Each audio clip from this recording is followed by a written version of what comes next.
أننا لن نجني من وراء تشويه التاريخ أو التلاعب به سوى الويلات. ملخص كتاب 10 خرافات عن إسرائيل، تأليف إيلان بابي، بصوت رامي الرشق. جرب أن تذكر كلمة إسرائيل في وسط مجموعة من الناس، واقرأ في عيونهم ردات أفعالهم عدا عن أقوالهم التي ستصدر بشكل تلقائي منهم. وكل منهم يحمل في عقله العديد والعديد من المعلومات حول إسرائيل، تحمل جزءا من الحقيقة وأخرى من إشاعات وكلام متداول. هذا على الصعيد العربي. أما على الصعيد العالمي فإن الخرافات التي تنشرها إسرائيل تأخذ النصيب الأعظم من الحقيقة التي يصدقها الناس. لكن هنا في كتاب 10 خرافات عن إسرائيل يعرض كاتب إسرائيلي تلك الخرافات ال10 بحيثيتها ليبين الحقائق التاريخية التي من شأنها أن توضح الحقيقة من أجل التوصل إلى حلول لإنهاء الصراع الفلسطيني الإسرائيلي. الفصل الأول: أرض فلسطين تحمل تاريخاً يثبت أنها لم تكن خالية أبداً قبل إسرائيل. فلسطين اليوم، أو ما تعرف على أنها إسرائيل، كانت تعرف في العصر الروماني باسم بلسطينا، فكانت أرضاً تتبع لمن يحكمها بأسماء مختلفة تبعاً للحكم السائد في تلك الفترة، أي من العصر الروماني وحتى العصر العثماني. وتتميز فلسطين إما بقدسيتها أو بثرواتها، وعلى كل الأحوال يمنح علم الآثار الأسبقية للتراث الروماني واليهودي بالرغم من ازدهار فلسطين في فترة المماليك والسلاجقة، تلك الفترة التي لم يتم التنقيب عن آثارها إلى الآن. ما تزال آثار العثمانيين الذين احتلوا فلسطين عام 1517 شاهد عيان على التأثيرات التي خلفها وجودهم على أرضها، من التراث المعماري إلى قوانين الحكم كطاب الأرض أي تسجيل الأراضي، وما يزال الناطقون بالعربية هم غالبية سكانها، كما أنها تعد وجهة لفريضة الحج، لكن قلة من اليهود كانوا يعدونها فريضة وعليهم أداؤها إليها. هذه الحقائق وغيرها لا يمكنك قراءتها عند البحث في الموقع الرسمي لوزارة الخارجية الإسرائيلية، بل إن ما ينشر معاكس تماما للحقيقة.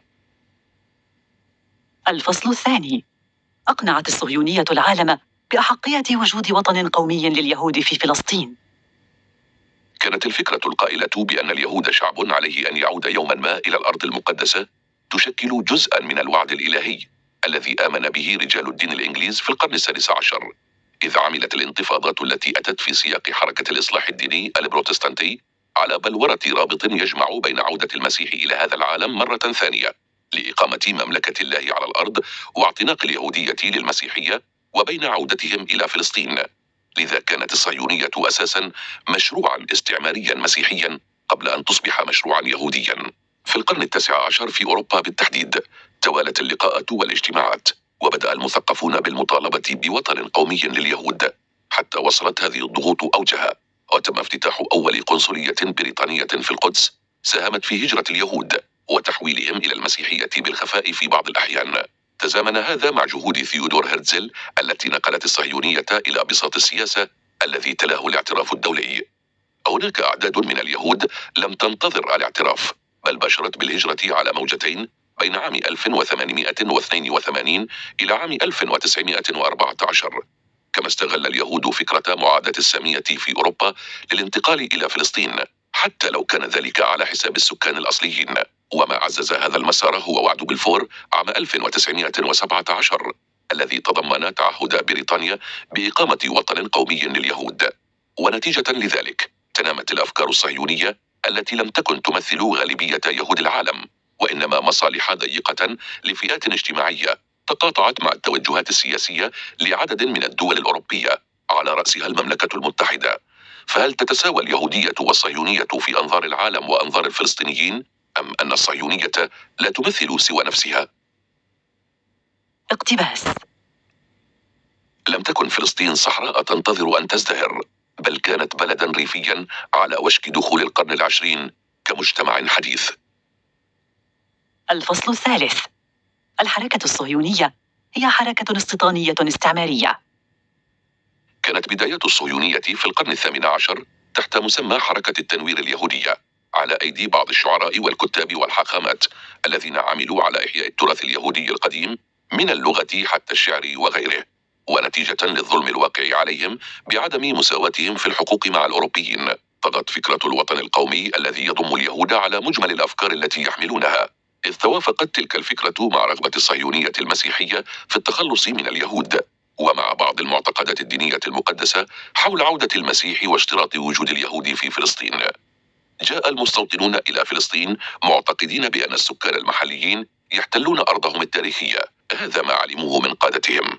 على الجهة المقابلة لم تختلف النظرة لدى الفلسطينيين تجاه المستوطنين الأجانب، لأنه وبالفعل كانت الحركة الصهيونية حركة استيطانية استعمارية، إذ إن إسرائيل تروج عالميا إلى أن فلسطين كانت أرضا خالية بلا شعب، وهذا يحرم الفلسطيني من حق الدفاع عنها، مع أن هذا الكلام يتعارض تماما مع كلام المستوطنين الأوائل عن حسن استقبال الفلسطينيين لهم ومساعدتهم. لكن ما أن بدأ الفلسطينيون يشعرون بأنهم جاءوا لأخذ أرضهم منهم، حتى تحول المشهد المسالم إلى الكفاح المسلح بسبب ممارسات المستوطنين، والتي كانت تحظى بالدعم السياسي. فهل كان مقررا تهجير الفلسطينيين مسبقا، أم أنهم غادروا أرضهم بإرادتهم؟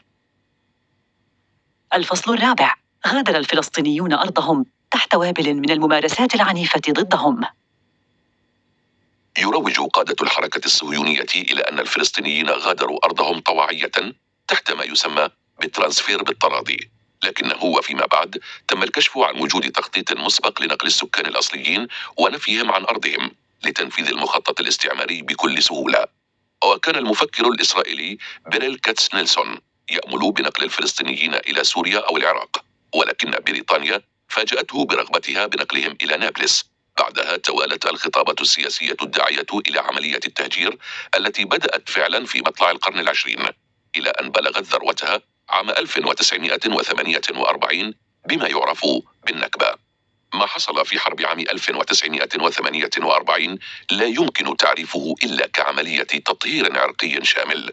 تحاول الرواية الصهيونية التغطية عليها بالحديث أن إسرائيل رضيت بالقرار الذي تبنته الأمم المتحدة في نوفمبر عام 1947، وأن الحرب وقعت بعد تدخل الجيوش العربية في مايو من العام التالي. لكن ما حصل فعلا هو احتلال لعدد كبير من القرى الفلسطينية قبل تدخل الجيوش العربية. إن ما حصل هو فقط تدمير القرى وطرد السكان منها بالإجبار تحت ممارسات عنيفة جدا. إن عدم اعتراف الأمم المتحدة بالجرائم التي تم ارتكابها في حرب عام 1948 سيكون من شأنه أن يظل الصراع على حاله، كما أنه سيتفاقم على نحو أكثر دموية. اقتباس: لا مناص من تعريف الأفعال الإسرائيلية في القرى الفلسطينية باعتبارها جريمة حرب، بل هي في الواقع جرائم ضد الإنسانية.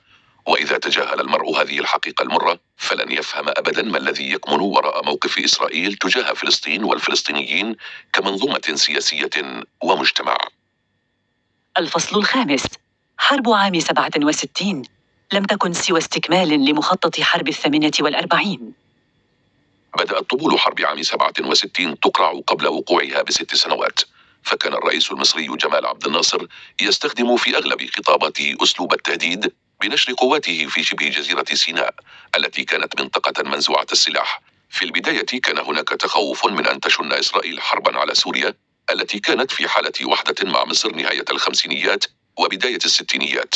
إضافة إلى ذلك كان هناك تخوف مصري أسست له الرسائل السورية بأن إسرائيل تحضر لهجوم بهدف السيطرة على الممرات المائية الرئيسة. ومع فشل المحاولة الدبلوماسية للتهدئة بين مصر وإسرائيل أصبح التحضير للحرب هو الأسلوب السائد للسياسة الخارجية المصرية.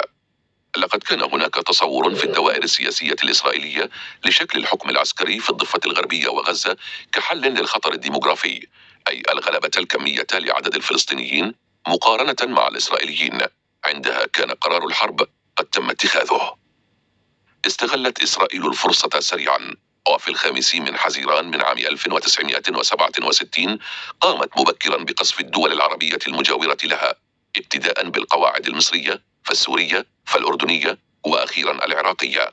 وكانت نتيجة هذه الحرب وقوع الضفة الغربية وغزة وسيناء وهضبة الجولان تحت سيطرة إسرائيل، وتدمير القواعد الحربية للدول العربية، ووقوع أغلب الفلسطينيين تحت رحمة حكم إسرائيل بلا أي حقوق. لم تكن هناك فرصة للسلام بين الفلسطينيين وإسرائيل، إذ اتضح فيما بعد أن إسرائيل كانت تملك رغبة دفينة للسيطرة على فلسطين بأكملها بأقل عدد من الفلسطينيين، وأن حرب عام 67 لم تكن سوى استكمال لمخطط حرب 48. الفصل السادس. لم تحقق مبادرة أوسلو ما كان مرجوا منها، بل تفاقمت الأوضاع سوءا. تعد اتفاقية أوسلو الموقعة في سبتمبر عام 1993 أحد المبادرات لإحلال السلام بين طرفي الصراع برعاية أمريكية، إذ أنهت هذه الاتفاقية عقودا طويلة من المفاوضات القائمة والتي كانت تجري مع الحكومة الأردنية، إلى أن تم السماح للوفد الفلسطيني بالالتحاق بالمفاوضات، كما أنها جاءت في أعقاب الانتفاضة الأولى عام 1987 التي شكلت ضغطا دبلوماسيا ودوليا على إسرائيل، التي سعت إلى تدارك ما يجري في مؤتمر مدريد للسلام الذي أشرفت عليه واشنطن منذ عام 1991. كان الفشل هو مصير هذا الاتفاق الذي أسقط حق اللاجئين بالعودة إلى مناطقهم ومدنهم وقراهم، كما أنه استند على التقسيم الجغرافي كحل أمثل للصراع. سبق الانتفاضة الثانية التي اندلعت عام 2000 أحداث كان أهمها مؤتمر كامب ديفيد، والذي حاولت إسرائيل خلاله تقديم الحلول، وانتهى بفشل جميع الاجتماعات وإلقاء اللوم على ياسر عرفات واتهامه بأنه داع للحرب. رافق هذا الفشل استفزاز رئيس الوزراء الإسرائيلي أرييل شارون للفلسطينيين ودخوله إلى المسجد الأقصى، إذ اجتمعت هذه العوامل جميعها جاعلة الشعب الفلسطيني يلجأ إلى التظاهرات العنيفة والتي تطورت للكفاح المسلح، وكان أول شكل لها هم الانتحاريون. لقد كان بوسع الاحتلال استدراك الأمور قبل وقوعها، لكنه كان يرغب في تنفيذ مخططاته، وأولها بناء جدار الفصل العنصري. فهل توقف القمع الإسرائيلي عند هذا الحد؟ وما دور غزة في منتصف هذا الصراع؟ اقتباس. تحت هذا الاحتلال المستنير سمح للمستوطنين بتشكيل عصابات إجرامية تلحق الأذى بالفلسطينيين وتدمر ممتلكاتهم. الفصل السابع. تدعي إسرائيل أنها تحارب الإرهاب داخل غزة.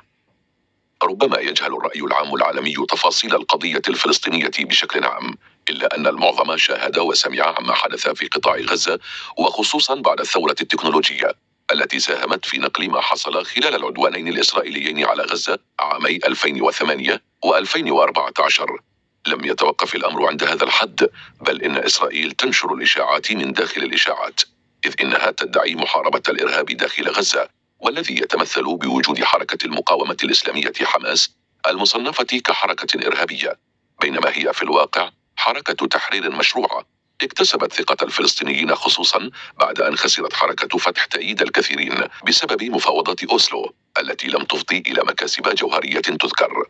تدعي إسرائيل أنها بادرت إلى السلام ووقف العنف بانسحابها من غزة عام 2006، لكن حقيقة الأمر كانت تضيق الخناق على الضفة الغربية لإيجاد سجن كبير اسمه قطاع غزة.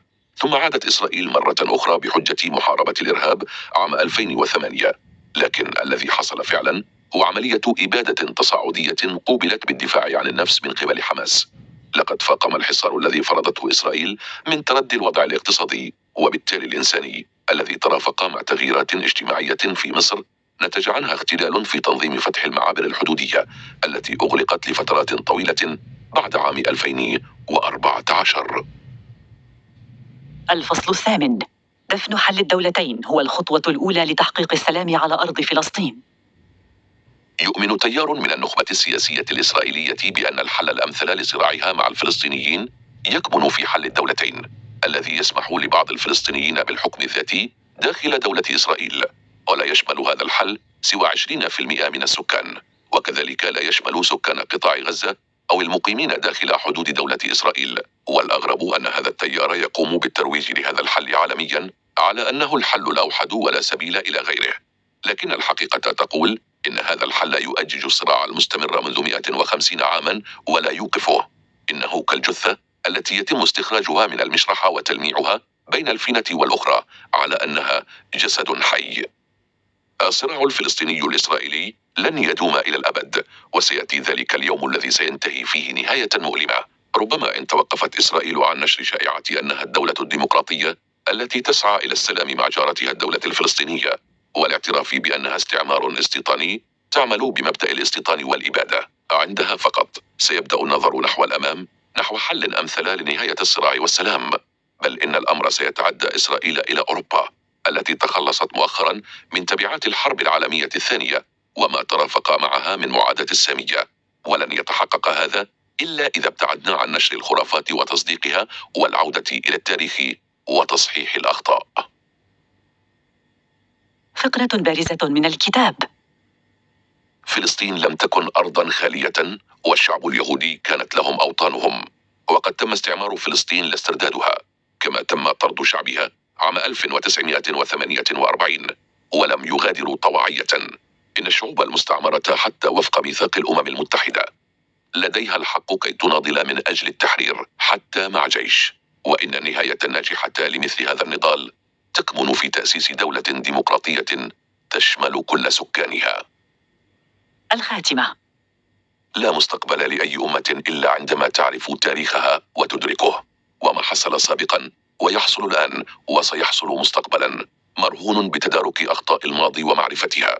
إن الإشاعات التي نشرتها إسرائيل في العالم على أنها حقائق مسلم بها أضلت الكثيرين وأبعدتهم عن الحكم السليم، فلم يعلموا أن فلسطين لم تكن أرضا خالية، وكذلك الشعب اليهودي لم يكن مشردا، ولا أن الصهيونية لم تكن يهودية الأصل والمنبع، وأن إسرائيل ليست دولة ديمقراطية البتة، ولا يوجد إرهاب في فلسطين، بل شعب يملك حقا مشروعا في الدفاع عن نفسه. وأخيرا، حل الدولتين ليس الحل الأمثل لهذه المشكلة. كل هذه الحقائق التي نشر عكسها على شكل إشاعات وتفصيلاتها دونها إيلان بابي في كتابه هذا.